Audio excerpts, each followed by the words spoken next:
Thank you for coming. My name is Ryan Fuller. I am General Manager in the Office 365 Engineering Group, responsible for workplace analytics, which we'll hear about today, as well as My Analytics, which you may have seen over the course of the week. Prior to joining Microsoft, I joined about a year ago through acquisition. I was the CEO and founder of a company called Volumetrics that Microsoft acquired that specialized in exactly this category of organizational analytics. I will be joined a little bit later by Peter Mabey, who's a group program manager on our team, and he'll do some demos to give you a sense of how this stuff works. But what we're going to talk to you about is how you can use workplace analytics to help your entire organization focus on what matters most.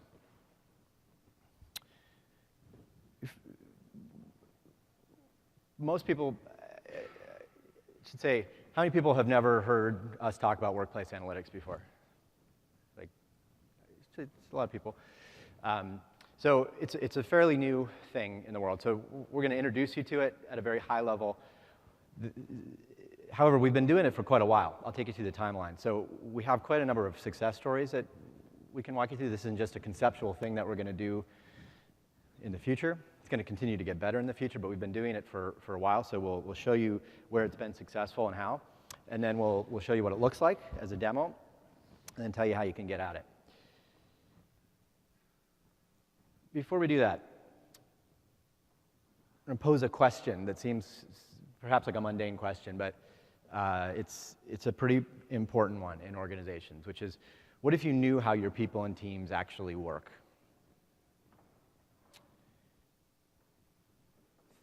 30, 40 years ago, a lot of people would talk about how you could manage, quote, manage by walking around, right? Like most managers, organizations weren't quite as big, weren't quite as complex. You'd kind of walk the halls and get a sense of who's working on what are the things that are on track, what's not on track, where, as a manager, should I maybe ask a few more questions and get involved.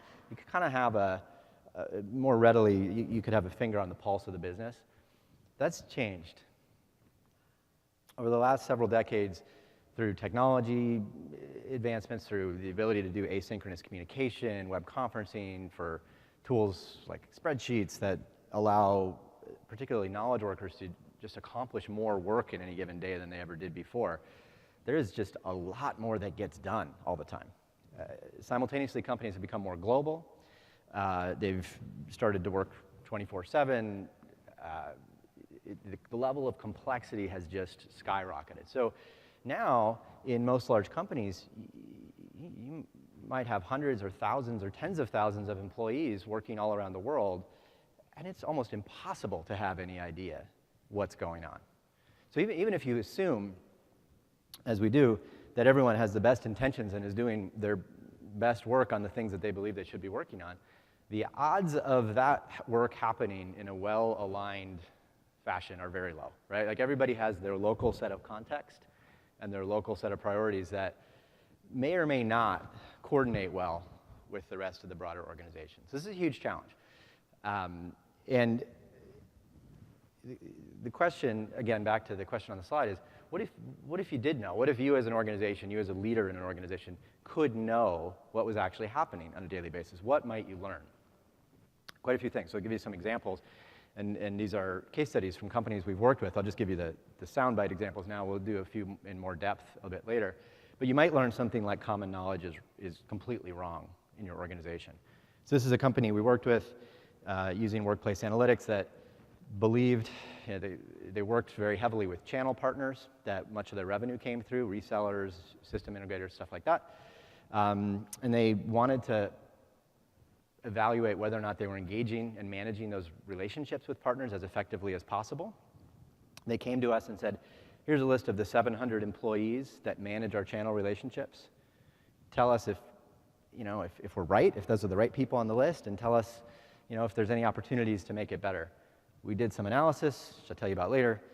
Turned out there were actually 7,000 people in this company that managed channel partner relationships on a weekly basis. So management was wrong by an order of magnitude on how many people in their organization actually do this thing. So common knowledge was completely wrong, and major implications for what decisions they might make based on that kind of insight. Another thing you might learn, you might learn when you should intervene, well before a bad outcome occurs. So another company we've worked with, we've applied these sorts of analytics to model employee attrition. And we can, in some cases, predict attrition quite accurately up to 50 weeks in advance of when it happens. So, right? So that's a cool example because very few people decide to quit 50 weeks in advance of when they quit. But maybe they just kind of aren't as engaged as they used to be. They're not kind of enjoying their job anymore. Something's changed. If you know that far in advance, you can probably change that outcome if you choose to.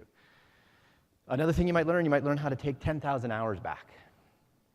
If you went to any of the My Analytics sessions or came to our booth, we do a lot of stuff around personal and team dashboarding to help people understand where their time goes in meetings and email and how to free up time. You can also do this at an organizational level where what if you could reduce the time in meetings across 10,000 employees? You can easily, often quite easily find opportunities to take out some low value time and free up much more time for work for your employees. And 10,000 hours is really just the beginning. Last quick one here, you might learn what success looks like. I'll go through an in-depth case study on this as well. This is a really cool one.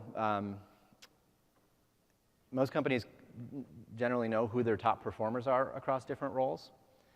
And obviously, there's a lot of money and effort in trying to make more top performers or trying to help everybody else be as good as the top performers. It's really hard. It's really hard to understand what it is that they actually do differently than everyone else. And if you ask them, mostly they say, I don't know, I just do my job. What is everyone else doing? It's hard to tell. So we can apply these analytics to find behavioral thumbprints of what do top performers actually do differently than everybody else, role by role within your company. So you can once you know that, again, I'll go through the case study, once you know that, you can provide that information out to all your employees and really empower them to be successful and learn from the best across their colleagues. So all this kind of stuff that you can do with workplace analytics, really, if you have the right data, is kind of the theme. So let me back up a second and say how we got here.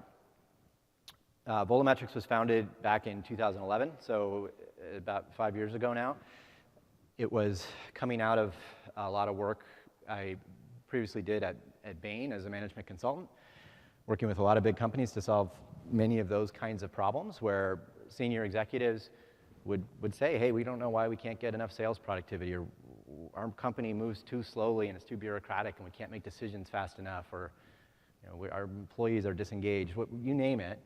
And they didn't know what to do about it, so they would often go spend a lot of money on consultants, really in an attempt to just better understand how they operate, right? The consultants would go and survey a bunch of people, interview a bunch of people, try to figure out what's actually happening on a daily basis, which is I don't know if any of you have ever been part of one of those projects. They're horrible on all sides.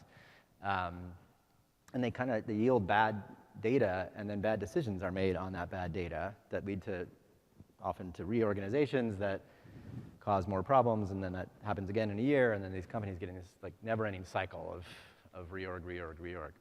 So we had said there's got to be a better way to do this, and we also said there is a data set sitting inside every company that, if you looked at it in the right way, could inform what's happening across everyone in the business on a near real-time basis. And that data set is email, calendar, the tools that people use every day just to do their job. So we started in 2011. We were acquired about a year ago, about 4.5 years in. We worked pretty much exclusively with very large companies, Fortune 500 type companies. But now as part of Microsoft, where obviously, when we started the business, Office 365 was just barely getting started. Didn't really exist. Everybody more or less had on-prem email, and it's just the cloud was sort of getting there, but wasn't really there yet.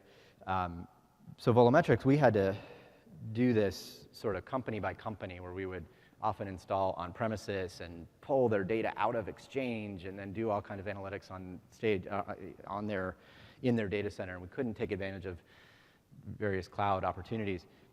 Microsoft, within Office 365, just has an amazingly rich data set already, and the opportunity to be able to do many of these analytics in place and just provide them out directly to you. So it's a fantastic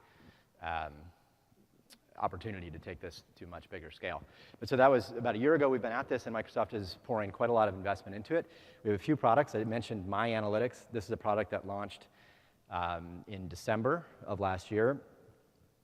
It is, think of it like the Fitbit for work, right? Where you get a personal dashboard every week that says how much time did you spend in meetings last week, how much time did you spend in meetings and email after your normal work hours, who are your biggest collaborators that you spend the most time with, all kinds of different insights about how you spend your time at work and allow you to set goals against those. So that's a product that's been out for a little less than a year. It's part of E5. It's also available as an add-on to E3 or E1. We announced yesterday that My Analytics will be adding team features in the coming months, where you'll not only be able to manage kind of your own time, but you'll be able to understand how you're spending your time in relation to various groups and teams that are important to you. You know, how much time am I spending with each of the customer teams that matter to me, or my project team, et cetera. So that's coming soon. And then the other side of the spectrum really is workplace analytics, which is the focus of this conversation. But if you think of, I often think about it, if My Analytics and team analytics is sort of a bottoms up, is just let's democratize the data and put it in the hands of everyone so they can make better choices. Workplace analytics is a little bit more of a, you know, let's look at all the data across the organization and apply some machine learning, some very sophisticated algorithms to try to identify macro patterns that could drive better organizational success that we could then share with all the employees to help everybody be more effective. But that's the spectrum of things that we do. And it really comes back to the Office graph. Like I alluded to this. I didn't realize how big Office 365 had become a year ago when we started talking to Microsoft. And I think many of you already know it, but it is just remarkable how many companies are using it, how fast it's growing every day. The amount of data in there is unbelievable. And in many ways, and I don't know the latest figure, hundreds of petabytes of data, right? If you think about it, you know, one way to think about that is the mundane way of, well, yeah, it has to be because people need to get at their documents and it needs to be able to pass emails back and forth, et cetera. A different way to look at it, and the way I look at it, is it's effectively the largest database that humanity has ever created about how people spend their time at work, right? It's just an amazing, amazing data set to be able to play with. We used to talk about the email and calendar data in particular. It's such a fascinating data set, and I'll talk more about that. But the only publicly available data set for email and calendar, I think probably still today, is Enron data that was made public as part of the discovery process in their trial back in 2004 or whenever it was. It was like 200 mailboxes of senior executive data for 3 months. So not relatively small data set. There are over 26,000 scholarly papers published analyzing that data set and coming up with tremendous amounts of insights gleaned from the interaction patterns across those only 200 people. So you think about the tens of millions of users in Office 365 and how that's growing, and the hundreds or thousands within your own company that are using this and what you might be able to learn from it. It's pretty remarkable. And this is what it is. It's the keys to unlock productivity. I think productivity is not a very well understood thing. It's a term that's thrown around all the time.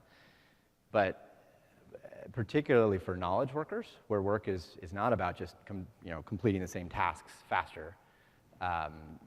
It's about being innovative. It's about working with people in different parts of the company. It's about coming up with the best ideas. It's about reacting quickly to market conditions that are changing. It's hard to measure. It's very poorly instrumented today. But it's all, it's in this data set, right? I believe we can find it. We can do things like find out what is it that our best teams are doing differently, consistently. We can figure out what is it that we do that makes our customers happy by saying, well, we can figure out who our happiest customers are, But often we don't know what exactly we did that made them that way or not. This can help us find that. And we can say, are we set up for success? You know, the reality is organizational structures are still based on 100-year-old manufacturing plant, like assembly line, you know, boxes and lines and things like that. I think it was originally for military, like, logistics is how the org chart came to be. That is not how work gets done in knowledge worker organizations. Very often, and I'm sure you all experience this in your daily lives, but the analysis will show us that often the best, most effective people in companies are effective because they found ways around the formal org structure, and they found ways around the processes and the bureaucracy that often, you know, they play an important role in a company, but they're not often in support of the kind of work that the company wants to accomplish. So this is stuff that can help unravel all of that complexity and ultimately make your organization much, much more productive. So let me take a step back, say, how does it work? So we talk about Office 365 data. You think about what's in there, you know, emails, calendar appointments, documents, Skype calls, Yammer, there's so much richness in there. Today, we use primarily email and calendar data. We will expand beyond that in the not too distant future, but email and calendar is interesting because we've done this now across many, many companies. You can account for, on average, 20 hours a week of each employee's time just through email and calendar, because that's how much time people spend either in meetings or sending email. For a manager or a senior executive, this number goes up to between 30 and 60 hours a week. So you get a very strong signal of where time is going. And when you think about what's in an email or what's in a meeting, you have, you know, a person A sent an email to person B. So I can say, well, I can estimate that, you know, maybe that took 5 minutes to send. So person A spent 5 minutes with person B. That's interesting. When I maybe merge in some HR data from the outside, and I know that person A was in marketing and person B was in finance, now I can say that marketing, you know, spent 5 minutes with finance. When I layer in additional data, you know, maybe it's a couple of meetings that marketing and finance had with several people, and say, you know, marketing spent a collective 100 hours with finance last month. And then I can maybe layer in some cost estimates of people's time, and I can start to say things like, marketing spent about $10,000 of time with finance. And you can start to make this pretty interesting in ways where people cliche will say time is money, but most organizations don't really treat it that way. You can start, when you start to think about it a little bit differently and think about time as an investment, this will help you tally that up. But so you can have, you know, time between groups. You can also begin to look at things like topics and projects. You might say, yeah, they spent you know, 10,000 hours with finance, and only 2,000 of that was on our most important project that we're trying to drive with them. And then you make a strategic choice. Is that the right allocation of investment or not? Also, of course, people email and meet with tons of people outside their company, customers, partners, vendors, suppliers. So you can start to say, well, gosh, here are the 100 customers that we spent the most time with last quarter. And here's exactly how many employees interacted with them. Here's exactly how much time was spent. Is that what we wanted to do? Does that match our list of most important customers, or are we actually spending most of our time with customers that are just asking us, you know, to do the urgent thing, and we're doing that rather than focusing on what's important? So you just think, even just between email and meetings, there's a lot you can do to develop how time is spent across the whole organization, and also what does the whole social graph look like, inside and outside a company. As I said, we'll add more signals to this over time with documents and Skype and all these things, but already this is an incredibly rich data set. So what do we do with that? I mean, it's not that useful to say how many emails did person A send to person B, but we take all of that, all of those raw signals, and we process them into a set of KPIs. We often refer to them as behavioral KPIs. There's over 100 of them, and we often make new ones based on specific customer needs. But think about things like, you want to go solve a problem around waste, right? Back to I'm a big company and we move too slowly, and everybody kind of says they spend way too much time in really big meetings that aren't worth their time. We can start to calculate things like that. How much time is spent in meetings by team? How much time of the time that is spent in meetings, what percentage of it are people just sending emails during those meetings the whole time, right? Or canceling last minute? Or what business processes can we identify based on a series of meetings that don't seem to be particularly high value based on the behavioral patterns occurring within them? That can be very valuable. I'll talk about a case study there. Stress. How much time are employees, is each team spending on nights and weekends in meetings? We get a lot of, particularly for global companies, you often don't know which teams were bearing the brunt of all the midnight calls with people from across the world until those teams tell you that they've had it and they're going to quit now, right? But if you could have kind of an indicator of, gosh, I didn't realize that there's some hot zones across the company where people are really under stress, maybe you can intervene and you can improve it. Complexity.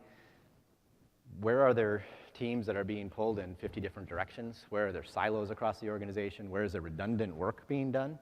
Where are there shadow IT organizations that are happening in other parts of the business that are just making everything cost more for us and making everything harder? Sales, we do a lot with sales. I'll talk to a case study there, but again, you can learn kind of everything about how you engage with your customers. Time with customers, number of people you interact with at each customer, et cetera. Sentiment, using some natural language processing, we can run the text of a subject line. We typically stay away from body content of emails for privacy reasons, and I'll talk more about that. But even just subject lines present a fairly reasonable sentiment signal to understand where are there positive and negative sentiment across the business. You can use this to also correlate that against employee engagement surveys and things to understand is there, what's driving positive sentiment, or what behaviors drive it. Engagement ties into this. A lot of times we talk a lot about management quality, right? Everybody says people leave managers, not companies. It's nice to say in general, but what's true in your company, right? Do your managers invest in their people? We have KPIs like how much time do managers spend in one-on-ones with their employees? How much time do skip-level leaders actually interact with people down the chain? You can take all those things and say, well, now we know what's happening across the business, and then you can make either a value judgment about what do you want to be happening. So we believe our managers should spend at least a half hour in one-on-ones each week with their team. Let's make sure that's happening. Or you can say, now we know what's happening, now let's see what's good or bad for us and take something like employee engagement data or historical attrition data and see, build the model and say, well, these are the behaviors that drive good outcomes for us and these are the ones that don't. Okay, so a lot of different stuff you can do there. As you can imagine, if you have a data set that sort of says in aggregate how is time being spent across the business, there are hundreds of different business problems you could solve, which is exciting. The three that we have spent the most time on over the last several years are these. So organizational simplification is that, hey, we're a big company and we want to be able to be more agile or lean. We have some transformation program going on, et cetera. Sales productivity, we want to get more out of our sellers. We want to have better outcomes with our customers. How do we do it? And employee engagement, how do we make our employees happier? How do we make this an attractive place for them to come and work? These are really 3 of 100, and that's one of the most exciting parts of this. I'll talk about how we typically work with companies, but we're going to build a few of these that will be great solutions to target these, but we believe that ultimately we will have an ecosystem of partners that will build 100 more of them, right? That might be, as you'd imagine, a merger integration solution. You could imagine a supply chain optimization, a vendor management application. I mean, there's so many of these once you have this data available. And so that's where we're headed. So taking a step back, again, I know this feels very conceptual. I think it'll get more real as I go into some of the case studies and then Peter shows it to you. But it's a 3-step process typically, right? So very few companies have ever had access to this data before. So step 1 is visibility, is let's get the data out. We've got a bunch of different visualizations that help people understand what it looks like, what it's telling you. I often think about this as like a health and fitness analog. This is almost like an MRI for your company. Like you get this readout that's like, here's oftentimes a billion things that you didn't know about the company, but it's kind of hard to interpret. So step 2 is this best practices, where often a team of analysts, either on our side or within your company or with one of our partners that is expert in this, help interpret that MRI readout and apply a set of benchmarks and best practices from other companies, as well as perform advanced data science to identify the best practices within your company and kind of tell you what it says, or work with you to figure out what it says. And then productivity is the last phase. So once you figure out of the thousands and thousands of new metrics and KPIs you could care about, here are the 4 that seem to be the most valuable and most actionable for your organization at this time. We typically work with customers to put those into some sort of Power BI dashboard or other mechanism so that they can get into an ongoing cadence of making sure that data is in front of the right people at the right frequency. So that is, and then it kind of starts again. However often you want to do a broader diagnostic and then tackle different business problems. Let me tell you some of those business problems so it gets a little bit more real. So I talked about this, what does success look like? This is something we do quite a lot of.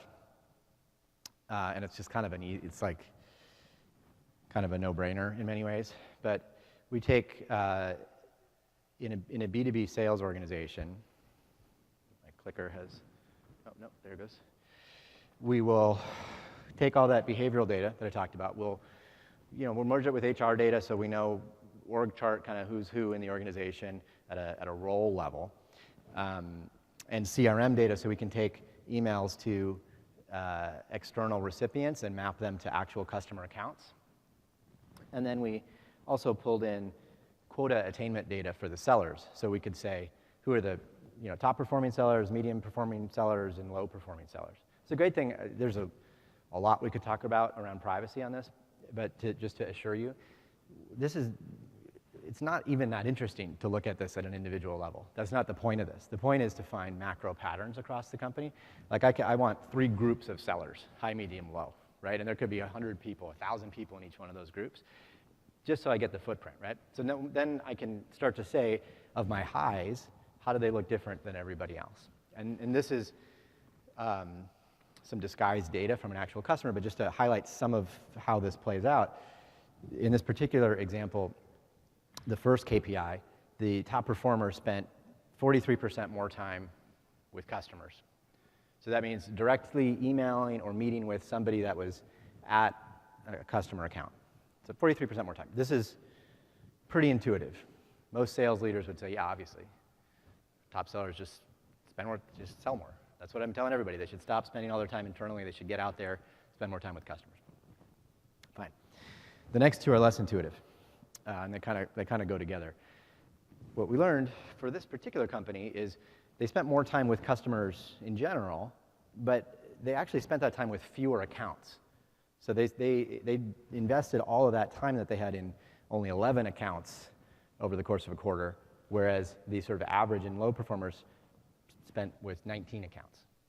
Right? So that meant they got quite a lot more time per account, and that allowed them to build 200% more relationships at the account. So they effectively interacted on a regular basis with 6 people at each one of their accounts versus 2, which the average performers did. So this suggests that this is an area where depth was a more effective approach versus breadth. I think a neat thing about this is we are not uncovering truisms that are globally true about how different parts of how to do sales. We have seen the exact opposite pattern in other companies where breadth is better. It's the sales reps that somehow manage to touch 100 accounts in any given week, even though they only sent 1 email, that do the best. So this is very targeted to your organization. And sometimes it's even different by product line, by geography, et cetera. But this gets down to precisely not some outside perspective on how to do sales well, but exactly what's working best inside your organization so that you can then share this out. This particular insight was not intuitive to the company we were working with, or the sales leadership team that we were working with. As they thought about it, it made sense to them, but it was not at all part of how they were running the business. And it had real implications. They started to make real changes into how they structured people's territories, how they coached their sales reps, how they did a lot of things. And I'll talk to the results. The last thing size of internal networks. If there's anything that we're finding that is perhaps a truism globally, it is that top performers in pretty much any role that we've ever looked at have much larger internal networks than everybody else. An internal network meaning how many people inside their own company that they interact with on a regular basis. So in this case, the top performers had 68 people that they maintained regular contact with versus 42 of everybody else. This is also very counterintuitive, particularly for sales leaders who think that you should be spending all your time outside the company selling, and they don't appreciate that to sell effectively, you also need to know all the right specialists. You need to know the right guys on the legal team that can get things pushed through contracting. You need to know the right executives that'll get on a plane and come meet with you and close a deal. I mean, there's so much value to having that internal network, and most companies don't invest behind this. They don't set up their people to have the right tools and the right programs to build these kind of networks and maintain them. Once you have this kind of data, and you can turn it into something like, hey, for every additional 10 relationships that our people get, it translates to another $1 million of revenue, you know, whatever the numbers turn out to be. Suddenly you have a business case. And I know, you know, most folks here at this conference are in IT organizations. All kinds of you know, collaboration tools that you could invest in can help employees do this, but it's sometimes hard because it's often, particularly around building employee networks, kind of feels a little bit fluffy. But once you get down to those hard business case numbers, it can be like, well, yeah, obviously we should go spend $1 million because it's worth $100 million to us in new revenue. So this is an area where not only technology, but technology can really be more directly tied to business outcomes. So that's one example. This is that wasn't their data, but Symantec has been a long-time customer. Matt Weaver is a sales ops leader there. He was on stage with our Microsoft sales leader at a conference a few months ago, and he said this, over 3 quarters, by doing this type of analysis and rolling out the answers to employees so that they could know how to emulate the best, it drove an additional $237 million of revenue over 3 quarters. So this isn't like a science project that is just kind of incrementally interesting. I mean, this can drive huge results for companies. Okay, different example. Take back 10,000 hours we talked about. A common thing that we do is benchmarking. So one way you might look at it, very simple to do, say how much time is spent in meetings per week by level, right? So here this chart, SVPs are spending about 30 hours a week in meetings, VPs 25, and so on down the line, down to individual contributors in the 5 to 10 hour a week range. You can start like that. You can start to see, are there any weird places where it looks different than it seems like it should? We can apply benchmarks from other companies and say, gosh, you know, your director and manager level seem to be really high relative to other companies. Maybe we should go dive deeper there. Or you can slice and dice this, and Peter will show you this in the demo a little bit. Let's maybe look at this by department. Let's look at this, maybe now cut this by what percentage of these meetings seem to be low engagement based on some heuristics we can pull into play. But a lot you can do here. I think a fun example that drives the point home is some work we did with a great partner of ours, Bain Consulting, who used this to get very targeted about a specific CEO-level staff meeting that happened every month. And this was published in Harvard Business Review a couple years ago. The results of this were they looked at that staff meeting. They looked at, I think it was like 12 executives in that staff meeting every month. That was 2 hours long. So you could say, okay, well, 2 hours times 12 people equals 24 hours. And we can then multiply that by the cost, the rough comp estimates of those people. So you get to a dollar amount for what that meeting cost times 12 months. But also, they were able to use the tool to then map out the prep meetings for that meeting, and then the prep meetings for those prep meetings, and the prep meetings for those prep meetings. And by the time you added this all up, it turned out it was a $30 million meeting. And not that that's a bad thing, right? It could be totally worth it. But if you were going to go spend $30 million in money at a company, there would be quite a lot of scrutiny on the business case and the ROI and making sure you're getting value out of that time. For things like a meeting, almost certainly it was just an administrative assistant that clicked send on something, and all these prep meetings that blossomed out from there. So companies are, it's a very hard thing to quantify. and it's a very hard thing to understand. Most people would say, yeah, sure, that meeting isn't that valuable to us, but I mean, whatever, it's just a couple hours, and what are we going to do about it? But then when you say, hey, this is a $30 million cost, does it meet the bar for value? In this case, the answer was no, and so they changed it. And that freed up lots of time to get real work done across the company. And it's not just getting work done. People that are tied up in these meetings that they find low value, that also has all kinds of negative impacts on morale, on the company's ability to make quick decisions, et cetera. So there's quite a lot you can unlock by digging into this stuff. So, and this is an example from that company. So now we can focus on innovation rather than meetings. So kind of value that you can provide. Last example, and I'll turn it over to Peter for demo. I talked about this one around the 700 people that they thought were the only ones managing channel relationships, whereas it was actually 7,000. Just a couple more words on that. They, when you tallied it all up, right, and we could look, there were tens of thousands of channel partners that they had, so 7,000 employees that spent at least 1 hour per week in a direct email or meeting with one or more of those channel partners. It added up to 2 million hours a year of time being spent engaging with those partners, which was around a $200 million time investment. And that doesn't even include the prep time and internal time and discussions that don't include the partner directly.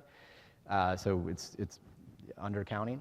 But $200 million, again, then the next question is, well, is that good or bad? That's where a lot of our revenue came from. Maybe it should be higher. Maybe it should be lower. But then you can go into the next level with some advanced data science, and you can start to say, well, let's assign some value to each one of these partners. Let's look at how much revenue they produce for us. Let's look at maybe strategic value of them helping us enter new markets. Let's look at growth trajectory, et cetera. And let's try to understand, when we invest more time in one of these relationships, does it actually turn into value or not? And the answer was mostly not for them. But sometimes it did. Like if you got very specific, you can get, this is stuff you can do at a high altitude, or you can get very, very detailed with it. We got very, very detailed on this one, and we also did some natural language processing where we could parse out, kind of by type of channel partner. Is it a reseller? Is it an integrator? Is it whatever? And are we talking about promotional opportunities? Are we talking about support stuff? Are we talking about new programs? Some categories did correlate with value creation, but many did not. So even by the end of this, even the people that were fairly skeptical of this approach concluded that at best, half of that time correlated with value, and the other half was, best case scenario was neutral, but more likely was actually pretty value destroying because there were different pockets of teams across the company that were engaging with the exact same people at channel partners about conflicting topics, right? And the channel partners knew that, and they were annoyed by it, but the teams weren't coordinated inside the company. So 2 million hours a year, at least half of it value neutral to destroying. That's a million hours of time. That's 500 FTE equivalent that is not being used very well. And the answer to that is not great. We can have 500 less FTEs. The answer is not only did they learn that, but they also, because of this analysis, got a very specific map by geography, by channel partner, by line of business of what kinds of activities actually did correlate with value. So they could take 1 million hours of capacity that they have in their system and they could realign it with the things that have been historically at least proven to correlate with value. So this is the kind of thing that immediately is the COO and CEO after, no one took our word for it on this analysis, of course. Like this went through several iterations. But once it was agreed upon, this immediately led to large-scale changes across the company. So huge value opportunity. And this is the quote, right? This is going to change the way we operate our entire business. And that is really the gist of workplace analytics. It is in its infancy. Even though we've been doing this for 5 years, really this isn't being done anywhere else. But as this field advances, I do believe it will change the way that businesses operate in a fundamental way. So quick recap, and I'll turn it over to Peter here. This is what it is. It's an ability to gain completely unprecedented insight into how your organization works, particularly around time and the social network. Lets you get at some very complex business challenges that are usually well outside the realm of technology tools' ability to address. Lets you identify and model best practices and even predict business outcomes that are coming.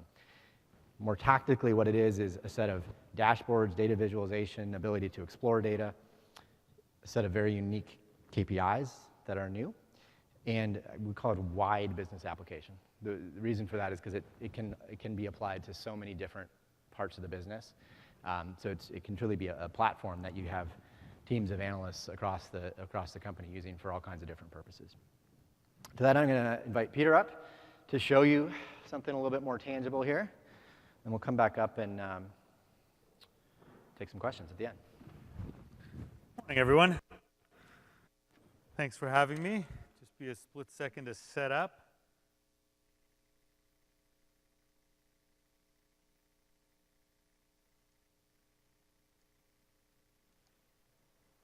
Okay. Great. Thank you for coming. It's great to see so many people here. I have a couple questions I wanted to ask the audience. If you could raise your hand if you're answering yes to my question. The first question is whether you've ever been asked by business leaders or execs in your company to answer these kinds of questions or other kinds of questions like how many emails are people sending or how many meetings are we having or how's Department A collaborating with Department B or any of those kind of questions. Anyone else here ever been asked to answer those kind of questions? So a third, maybe half the audience. Okay, that's pretty neat. How many of you ever been asked to support a big corporate initiative to try and wring more value out of data that you already have? You ever been asked to participate in those kind of initiatives? About a third of the people? Okay. Did anyone here ever try and hack Exchange to make that happen? Either of those two things? Anyone ever try and hack Exchange? How'd it go? How'd it go? Who else has tried it? How'd it go? Okay, yeah, you built a whole business out of that. Anyone else ever try and hack Exchange to answer these questions? Boy, only one guy. We should talk afterwards. I'm curious to hear more about that. Well, our idea is that you don't have to be that guy anymore. You don't have to try and hack Exchange. We're going to kind of pre-hack Exchange for you and make it possible for you to offer to analysts in your company or partners access to this data in a way that'll help them answer these kind of business questions. So the kind of analysts I'm thinking of are the sales operations guys, the HR guys, the digital transformation guys, those kinds of pools of analysts. How many people, just by raising your hand, how many people have analysts like that in their organization somewhere? A third of the people, half of the people, something like that? Okay. So we know that you've invested a lot of time in migrating to Office 365, and a lot of people in your business probably think Office 365 is a bit of a utility. We think a little bit differently about that. We kind of think Office 365 might be one of the most valuable data sets that you actually have. And we think of it as the digital breadcrumbs that have been left by all of your employees as they go about their day-to-day business of collaborating and communicating with each other. So I want to talk to you today about how you can realize the full potential of that data that's sitting in Office 365. So the first thing is analysts in your company will be able to get, oh, can't see? It went for me.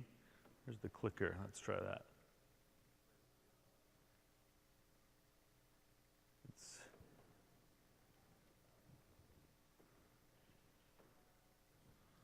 We need the expert help here. Apologize for a slight delay. Oh, I had it on. That's user error. He quickly pointed that out.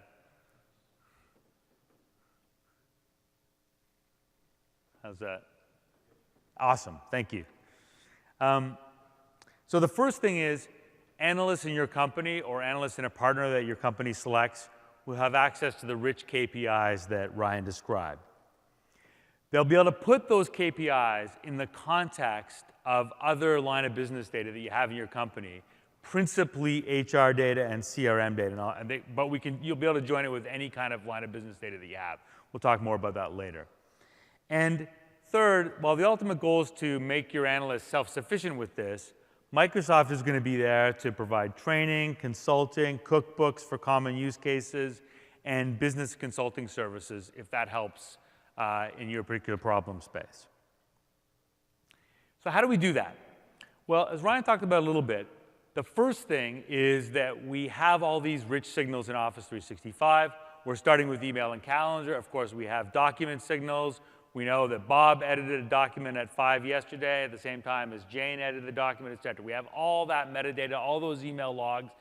We take all of those email logs and we process them into a kind of data model where we build a model of people, meetings, and emails and other kinds of entities. We pre-process that in a way that makes it quite useful and does a lot of the heavy lifting so you don't have to hack Exchange. You get access to this data model.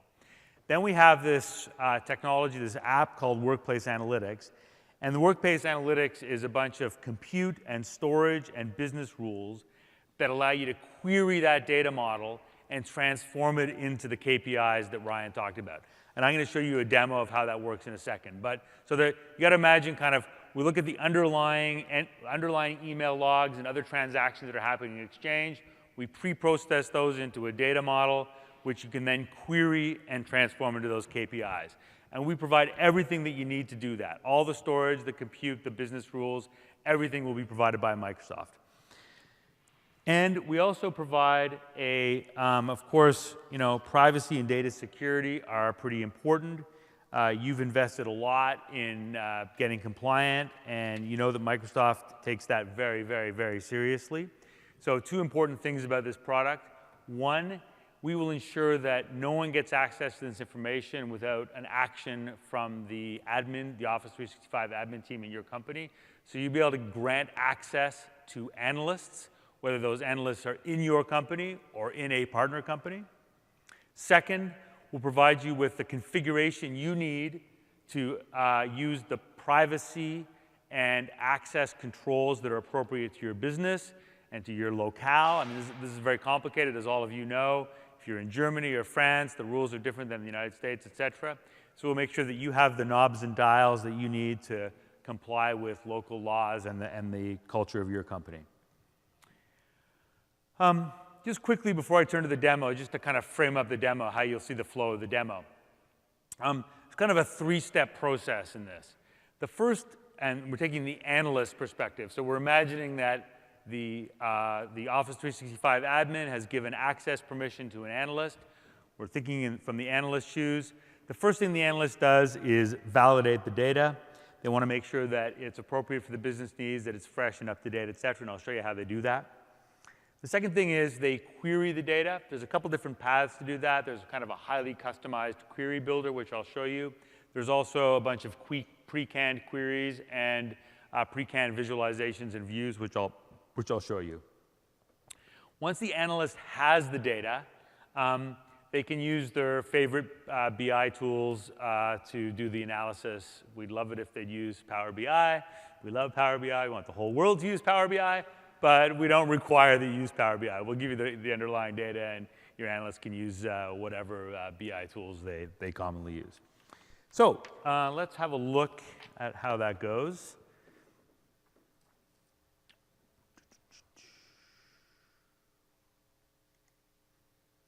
So, oops, let's make that a little smaller. Can you all see that?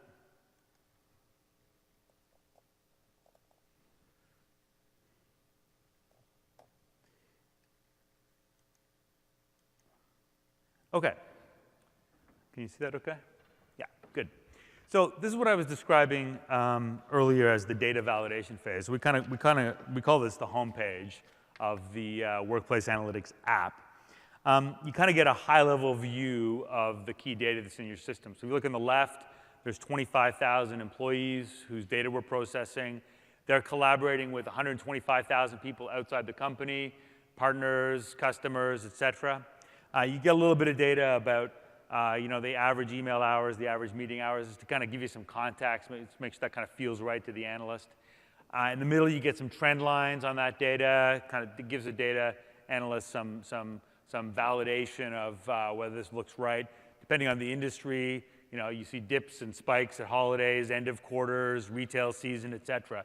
So depending on the context in which the analyst is dealing with the data, this will give them some sense of whether it's right. On the right-hand side, what you see is kind of validation that the data is flowing correctly and that it's fresh. So here we're looking at O365 data, CRM data from the sales system, and what we call org data or HR data from the HR system.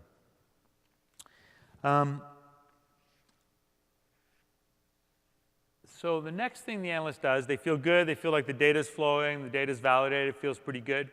Then we've, if you look down to the bottom left here, we have a spot we call views. So these views are what I was talking about a little earlier, that it kind of gives some canned ways of looking at the data for the analyst. And those canned ways might, in some cases, be sufficient enough to actually solve a complete business problem. In other cases, they're a good way for the analyst to get started and kind of narrow in on a particular problem space or a particular opportunity that they want to investigate. So I'll show you a couple of those. So clicking on the views, this is not necessarily the set we're going to ship with eventually, but we started with these 5. This will grow over time. It might change by the time we ship, but we're going to package more and more of these over time. So the first one is what we call a week in the life, which is kind of a generic view of how your company is spending time. So if you look here, the first tile is time in meetings. So in this company, people are spending 17.5 hours in meetings, which is not unusual. There's been a spike in meeting activity recently. That might be due to some activity happening, quarter end or retail season.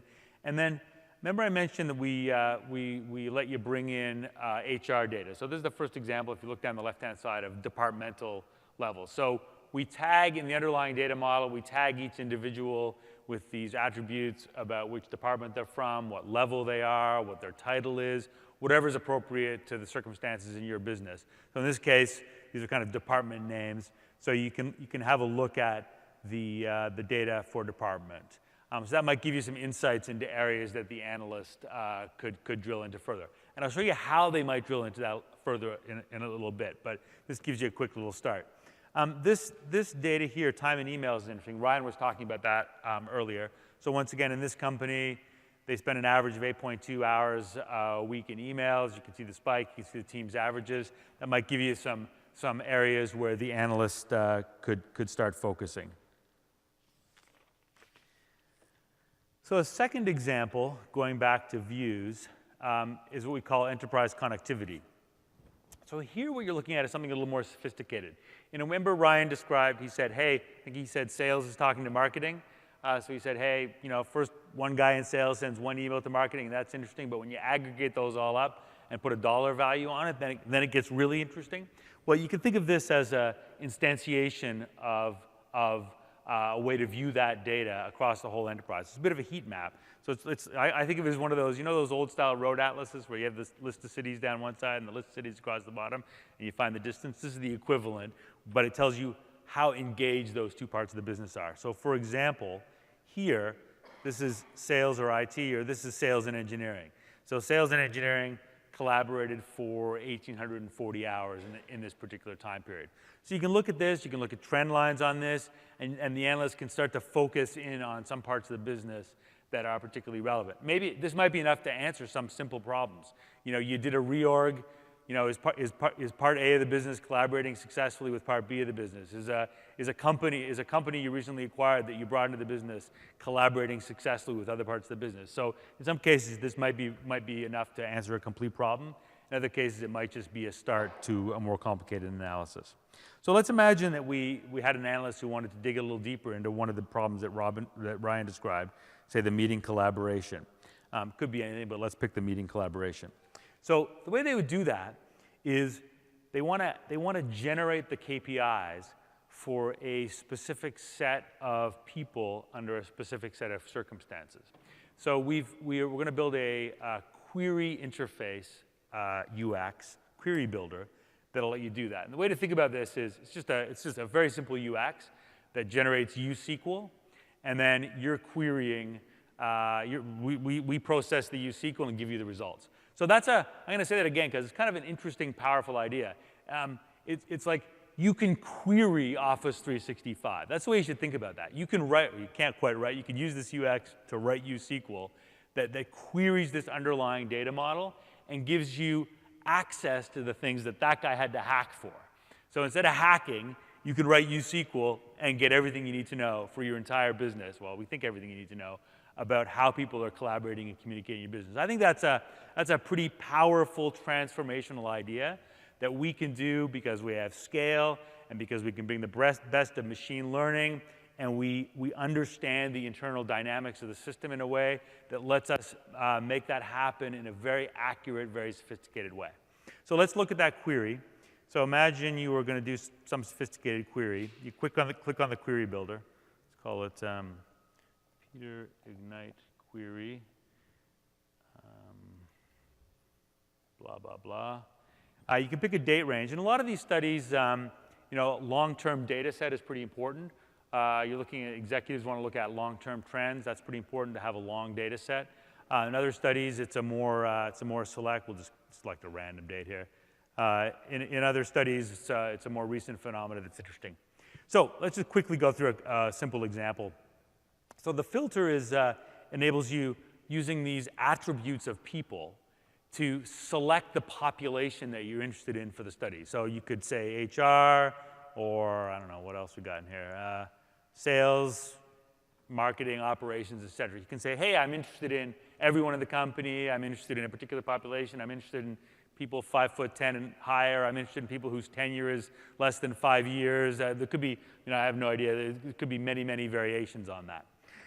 Dimensions is the attributes that you want in the report. So in this case, that's simple. We'll just leave it as it is. That's the function, what region people are in, what level they're at, what role they play in sales. And attainment is kind of interesting. It goes back to this example that Ryan gave about whether people are successful salespeople or less successful salespeople. So in this case, in this example, we have we have extended the data model to include data from your company about the success of salespeople that is directly incorporated into the system. And then you can select the metrics, and that just gives you, remember Ryan mentioned all these KPIs, so these are those KPIs. So Ryan mentioned dozens and dozens of KPIs. You can select from among these KPIs, and at query time, at job run time, we will generate those KPIs from the underlying data model. So I don't know, we could, I've listed really simple ones here, mail sent, mail hours, but you saw the list from Ryan. There's quite sophisticated KPIs and quite meaningful KPIs that you could select from. So let's say I send mail sent, just as a simple example. Then you can get a little more sophisticated. Actually, let's say I selected meetings attended.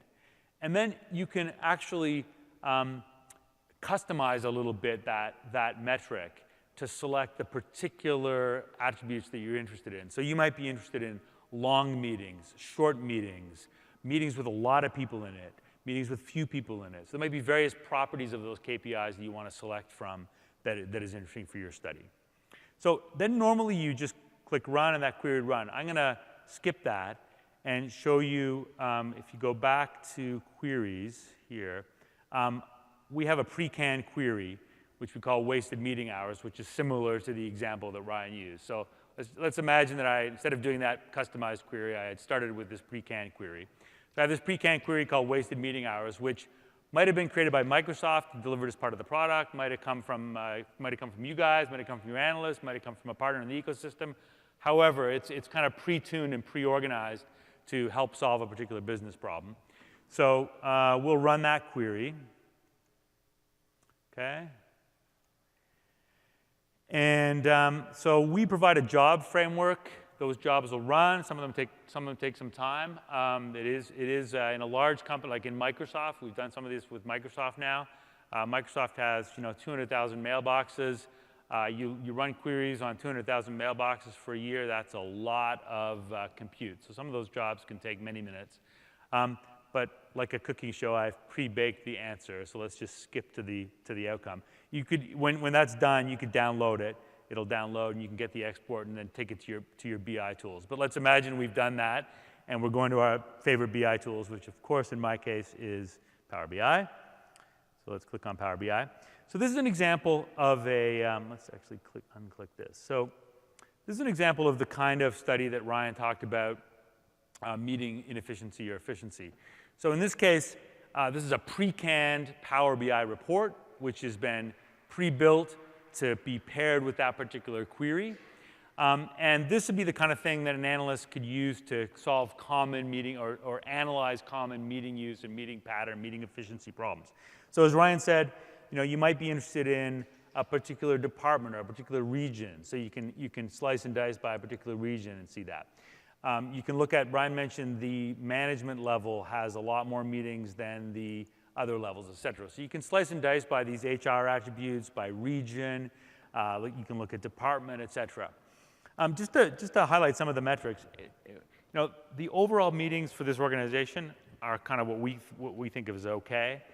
20 hours of meetings per employee, that's not unusual. 22 meetings per employee, 54 minutes per meeting, that's not unusual. The bars in the middle are kind of interesting. Just take a second to look at those two, because these are a couple of KPIs that are quite interesting about meetings. The one in the middle is called redundant meetings. And the idea of redundant meeting is that some people in the meeting are redundant. And that means that like if you're in a meeting with your manager and your skip level manager, maybe you don't need to be there. Maybe others don't need to be there.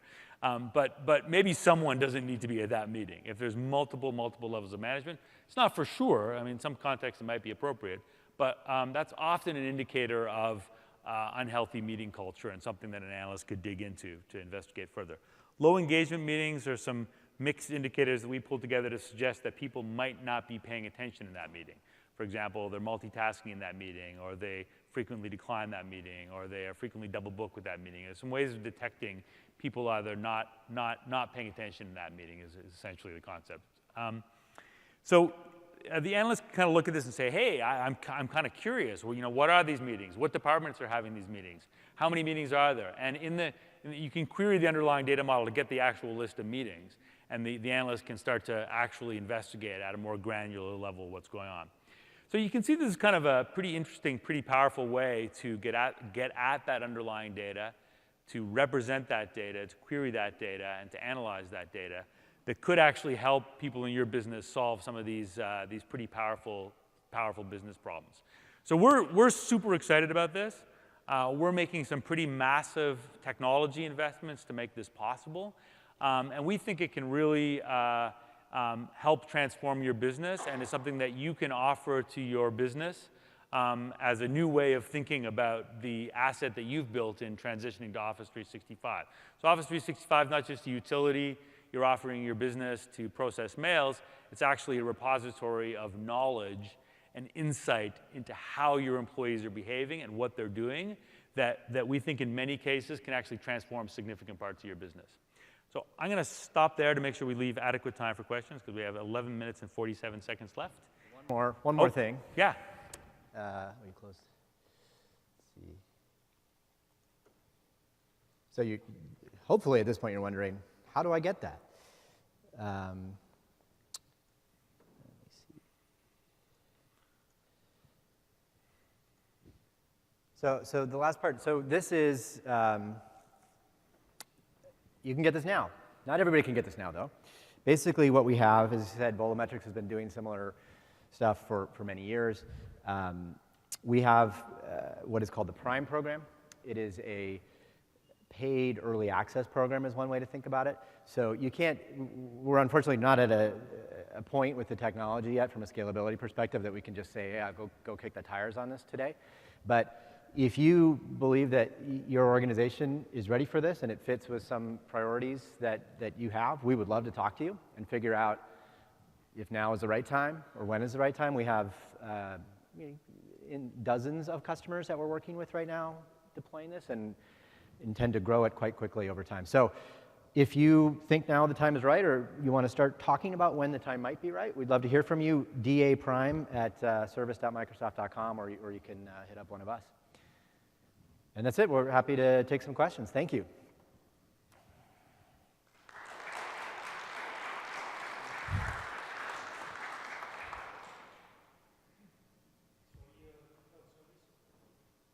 I'm sorry?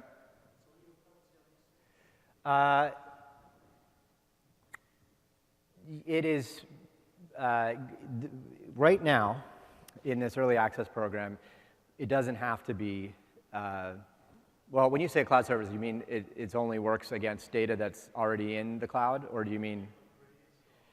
We potentially could deploy it on-premise. We probably won't for much longer, if that answers your question. Historically, we did, as part of Microsoft.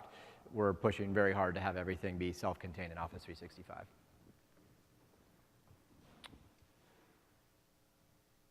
Yeah?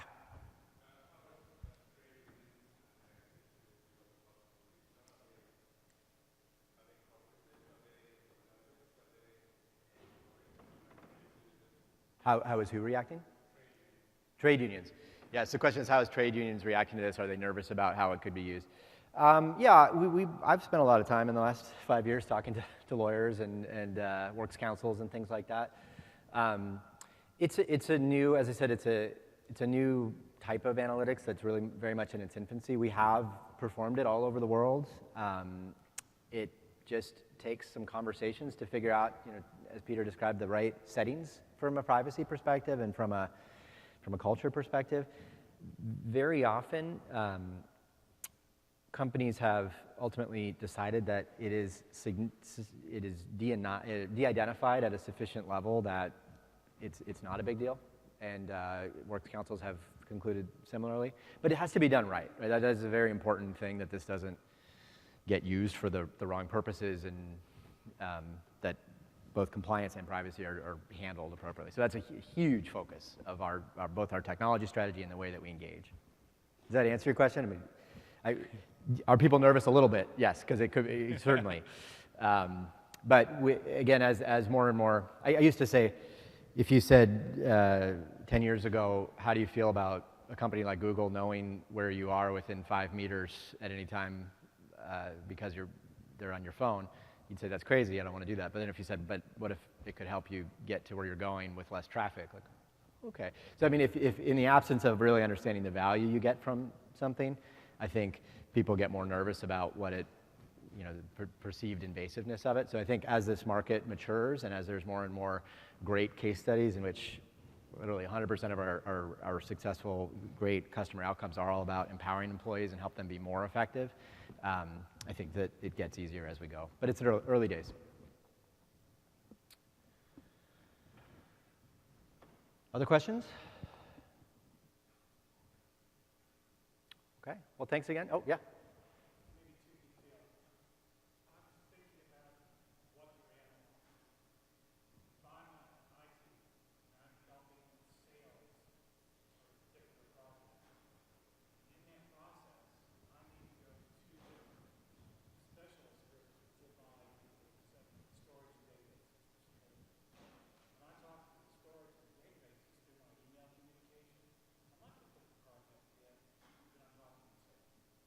Mm-hmm, mm-hmm.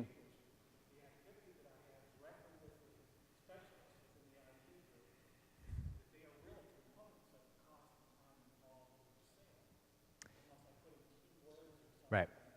Yeah.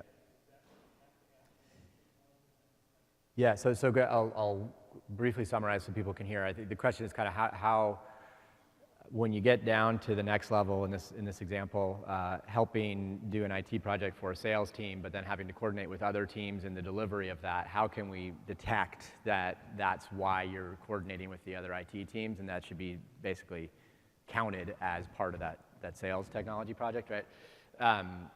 And that's, it's hard, basically. Yeah, I mean, we continue to develop new and better advanced algorithms to be able to pair things together. And you can do more than you might think based on keywords in subject lines that people didn't intentionally tag or categorize. And you can do that, and you can look at overlap of the people involved in different projects. Like if that's kind of the project that you're 100% working on, we can say, well, we know we can sort of tally up everybody you're talking to as part of that. If it's one of 10 projects you're working on, it gets a little harder. But this is, I think, where this usually starts is at a fairly aggregate level, and then you start to go deeper as needed. And deeper as needed does not always mean just more queries. Sometimes that means pick up the phone or go and ask some questions, because this in some ways just gives you a starting place to go and hunt for where there's opportunities to get better. So eventually, some companies, as they go deeper into this, and very often it starts very analytics-y, and then it turns into a pretty broad distribution of data to different employees that help them understand, like how do I be a better salesperson, for example. But as individuals across the organization start to get their own value out of the data, it's easier to solicit tagging in categories and things like that. And some companies do start to adopt those kind of things. So sometimes we get into this. There's certain types of things that this can calculate out of the box like really, really, really well. And there are certain things like your example where it's messier. It's harder to be precise. What I often say to people, though, is if you compare what this will tell you versus what you know today through most means that you could get, I mean, you might not get perfect precision with us, but mostly you have a few anecdotes without it. So it's at least a very strong starting point. Does that make sense? Yeah. Okay. Well, thank you, everybody. Enjoy the rest of the conference. Thanks.